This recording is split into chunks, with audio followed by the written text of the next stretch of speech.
Know this for a fact. The Nabi told the people sallallahu alaihi wasallam, "Inna awwala ma yuhasabu bihi al-abdu min a'malihi yawm al-qiyamah as-salat." The very first thing Allah is going to ask you about, you, very first thing yawm al-qiyamah, when the person is standing there, Allah is going to ask him about his prayer. He's not going to ask about birru walidain. He's not going to ask about riba. He's not going to ask about siyam, hajj, umrah. He's going to ask you about what did you do about those prayers. We have a lot of youngsters in this masjid right now.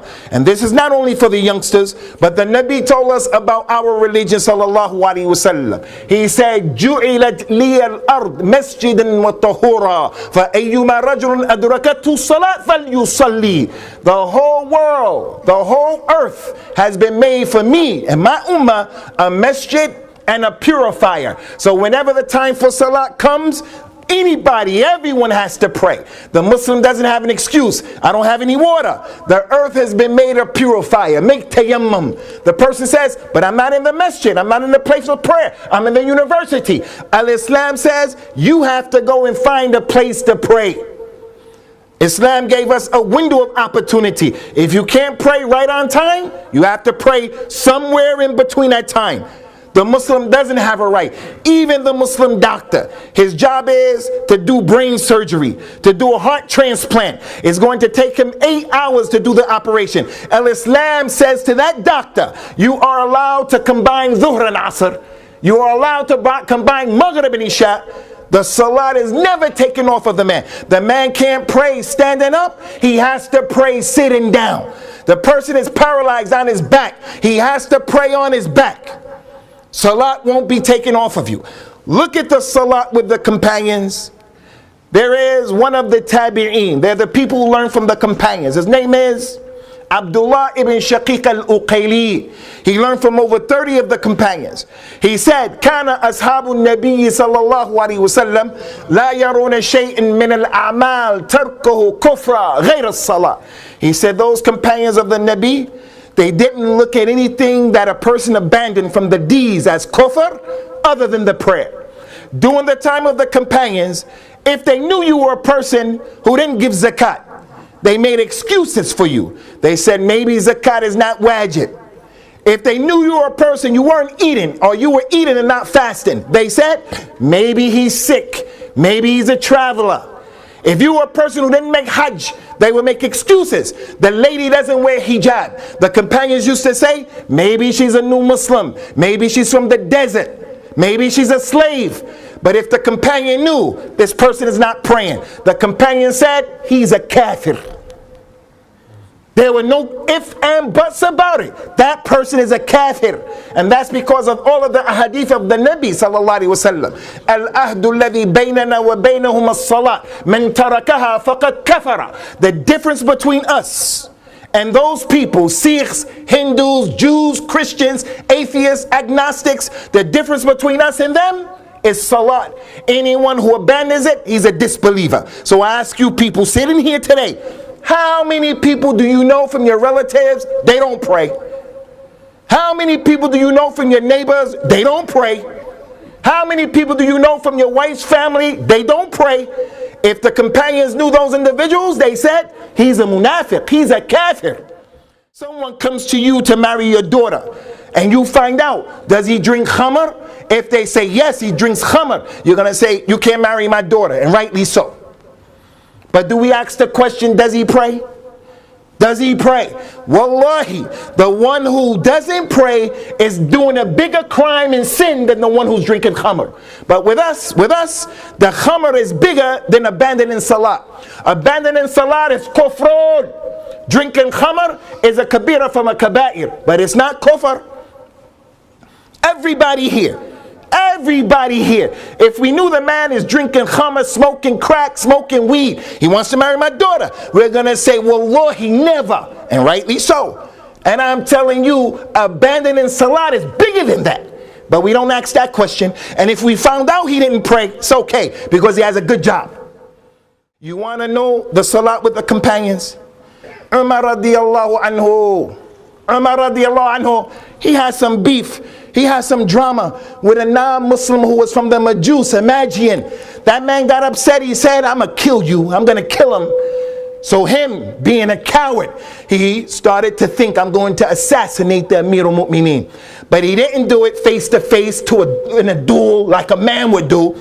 You have a problem with someone? Be a man. Go tell him in his face. Don't be like a woman. Don't be like a coward talking behind his back. Tell him in his face. He didn't want to meet Umar in his face. So what did he do? He poisoned the sword. He sharpened the knife. He poisoned the knife. He sharpened the knife. He poisoned the knife. He sharpened the knife. He said, yeah, they do a good job. He put another knife on the one. Made it a double blade with poison, and it was sharp. When Umar started praying, he waited till Umar prayed. Why didn't he come in front of his face in the street and say, okay, let's get busy? Because he knew when those companions started praying and they said Allahu Akbar, they meant that. They didn't say Allahu Akbar is my Kia, Allahu Akbar is my car running. The shaitan khanzib, he comes to the person during the time of the prayer, starts telling them stuff he didn't think about before the prayer. When Umar said Allahu Akbar, that's what he meant. And the man knew that. The man came, he stabbed the Amir al-Mu'mineen and did the knife like that. Ran down the line and started stabbing 14 other people. They all died. What happened?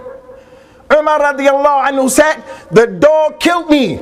And Abdurrahman ibn Auf, who was in the front row, because the ulama of the companions used to pray behind the Imam. The ulama, Abdurrahman ibn Auf, one of the 10 promised Jannah, he took some steps up and he completed the salat. They didn't stop praying. In this masjid, if the Imam caught a heart attack, la samahallah, if something happened and we stopped to call the EMS, you can't blame us in Islam. We'll stop, call the emergency medical services, and then we'll pray after that. And if people have to go with them, they'll go. You can't blame us. That's our deen. Those companions didn't stop. Abdurrahman ibn Auf, he prayed. He shortened the prayer, and then they took the people out. It didn't stop there. They took Umar home. They thought he was going to live. The 12 years of the Khilafah of Umar radiallahu anhu, his aqeedah, his tawheed, his ibadah, his justice, his manliness, it made those people think this man is invincible. 12 years al-Islam spread. They thought he was going to live. If anybody could live, it's Umar. They gave him some milk. When he drank the milk, it came out of his intestines. They said, he's going to check out. He's going to die. Don't let him lose consciousness, because if he loses consciousness, that's it. He started losing consciousness. They were trying to wake him up. He wouldn't wake up. He's about to die. Abdullah bin Abbas said, I know what to wake him up. It was Abdullah bin Abbas's job. He used to sit with Umar in the shura. It was his job. Whenever it was time for salat, Ibn Abbas would say, Amir al-Mu'mineen, it's time for salat. When? 30 minutes before the salat. Not when the adhan when he heard the adhan. Before that, he made preparations and he got ready for the salat. Not like the people today, come to the Jummah, come to any masjid. Ahlul Hadith, come to the masjid. More than half of the masjid is empty. And the Imam is on the minbar. Now some people have reasons and excuses. My point is, I'm not judging you. My point is, where is Ahlul Hadith? Where is Ahlul Hadith? Umar radiallahu anhu, he was falling out. Ibn Abbas said, I know where to wake him up. Ibn Abbas said, Ya Amir al-Mu'mineen, it's time for salat. Umar woke up. He said to the people, Wallahi, la iman al-iman la salat lahu. I swear by Allah, there's no iman for the one who doesn't pray. That man is dying, and he swore by no iman for the one who doesn't pray. And that's because, ikhwani, as the Nabi told the people, sallallahu alaihi wasallam, if you don't pray, that's kufr. It is that example that distinguishes us from the Sikh and the Hindu. There are many distinguishing factors on the Muslim, that when you see him, he's using his right hand, he's saying things when he sneezes. You see him before you even know him. You say, that's a Muslim. But one of the biggest issues that prove he's a Muslim, that prayer. That prayer. Lastly, ikhwani, you want to know the position of prayer in Islam? The Nabi was dying, sallallahu alaihi wasallam. When he was dying, he lost consciousness. The people were upset, agitated. His head was wrapped up And they knew, because they thought he was getting better. He came out to the masjid, and he was walking with people to the masjid. He got to the masjid. When he saw the people praying, he smiled out of happiness what he left this ummah with. He was given this prayer when he went on the Isra wal Miraj. The obligation of zakat came to him from Jibril. The obligation of Sawm came to him from Jibril. The obligation of Hajj came to him from Jibril. The obligation of Salat, the Nabi went up and took it himself and came back with it. And Musa told him, go back, they won't be able to do it. Sadaqa Musa, they can't do 5. The Nabi, when he saw the people praying, he smiled.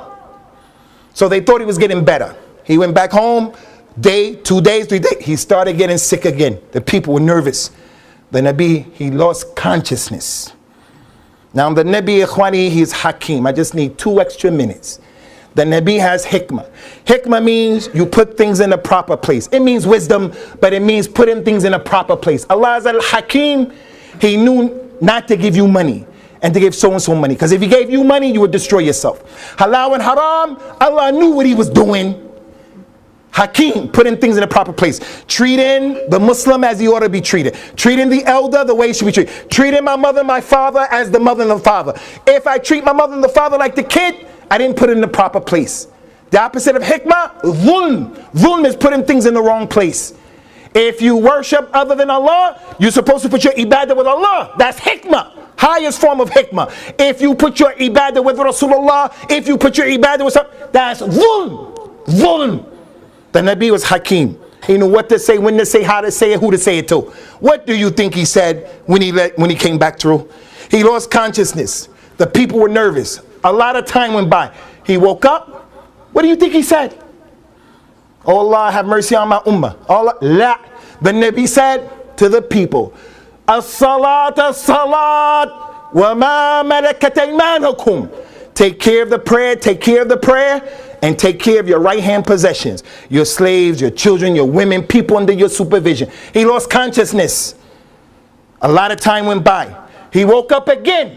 He said to the people, as-salat, as-salat, wa ma malakat aymanukum. Second time, emphasis. He lost consciousness the third time. Ali, he asked the people, you want to know what the last words of the Nabi were? For you young brothers, what was the last words that came out of the mouth of the Nabi sallallahu alaihi wasallam? He woke up the third time.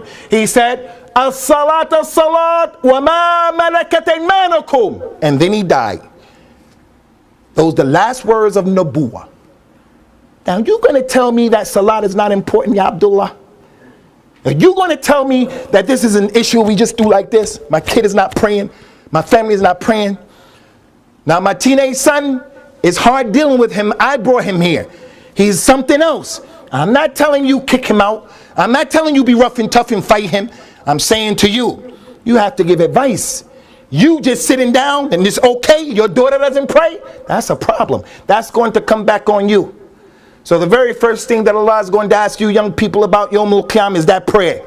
Did you pray it on time? Did you put the job before the prayer? What did you do with it? And it's going to be reflective of all of the deeds. We ask Allah Ta'ala to have mercy upon us and to have mercy upon you, to establish our feet firmly upon the Tawheed, and to make our hearts the hearts of the people who love the Sunnah of the Nabi Sallallahu Alaihi Wasallam, people who hate shirk and bid'ah. We ask Allah Ta'ala to give us our rushd and to bring us back to our senses, and may He Ta'ala accept all of our ibadat and forgive us for our indiscretions and our mistakes. Aqim as-salat yarhamakumullah.